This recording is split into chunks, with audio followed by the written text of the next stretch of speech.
mga nakaraang araw, ilang lugar lang ang walang tubig. Simula bukas, apektado na po ang lahat ng customer ng Manila Water.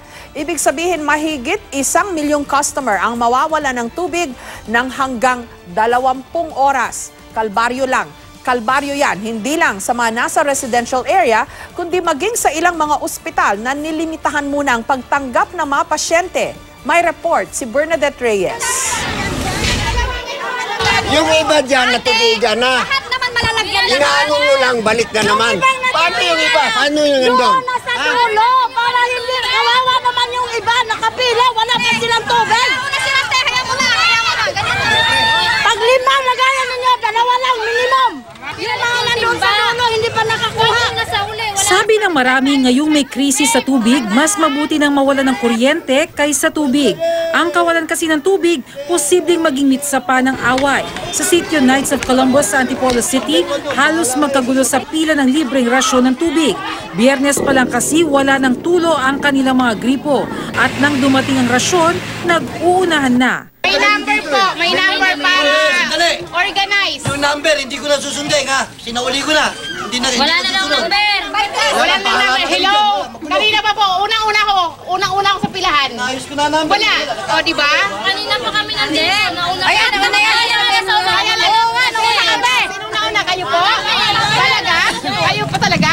Pati laki ng pangsahod, issue rin. Gusto nila yung ganyan, kaya yung iba hindi mabibigyan ng tubig. Sinasabi lang timba-timba, isang tao, 2 timba para lahat magkaroon. Wala ka sa servisyo dito. Sila drum na eh. Walang timba ganito. Pwede yung ganyan. Tubig ngayon. Wala na ano. Huwag na kayo mag-away. Mahalaga ang rasyon ng libreng tubig. Mula kasi nang mawala ng tubig, may mga nagbebenta na ng kada balde ng tubig na tig 10 piso. Sa normal na panahon, 200 pesos kada buwan ang binabayaran ni Marisa. Ngayon, nakakasandaang piso na siya kada araw. 2 banlaw.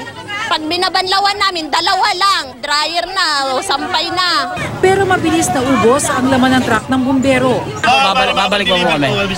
Inabot ng halos 1 oras bago nakabalik ang truck na kinukuha pa raw sa ibang barangay ang tubig. Sa hina rin ng water pressure ng fire hydrant sa barangay, di kinakayang kargahan ng truck. Ang problema pa, Malabo, tapos maipaligo na lang. Nakakatulong. Pangbuhos ng CR, pangligo.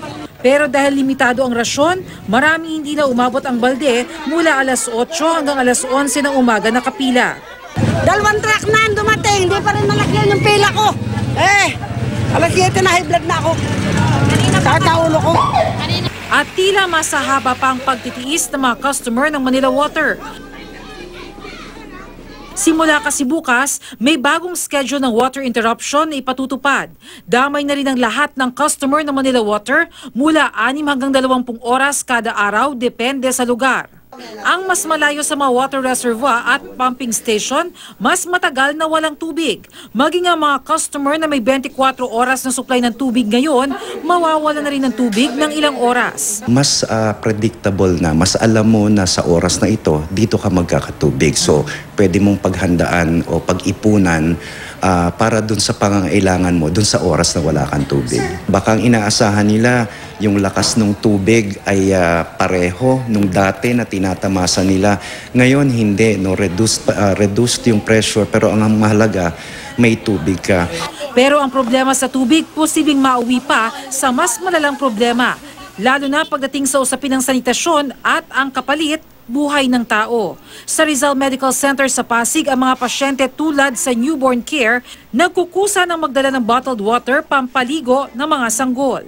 Meron naman daw po silang water, kaso mas ininsist po talaga namin na bumili po ng sariling tubig para po hindi po ma-short. Panghugas kay baby, panghugas sa akin, ganun.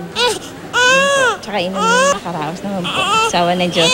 Sinisikap naman daw ng ospital na mapanatiling malinis ang OB ward.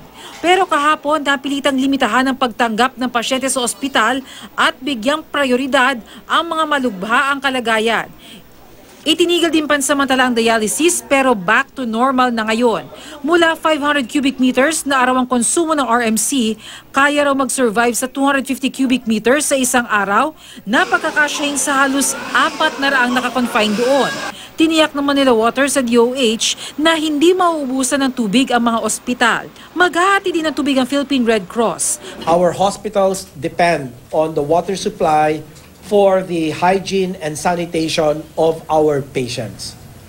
Lives are at stake and we need everybody's cooperation. Bukod sa RMC, may water shortage din sa National Kidney and Transplant Institute, National Center for Mental Health, Philippine Children's Medical Center at Quirino Memorial Medical Center. Apektado rin ang isang dialysis clinic na umaasa sa rasyon ng tubig. Kung hindi namin kaya mabigyan ng service ang mga patients namin dahil walang tubig dito, isasara ho namin ang facility just because of that water crisis. Bernadette Reyes, GMA News.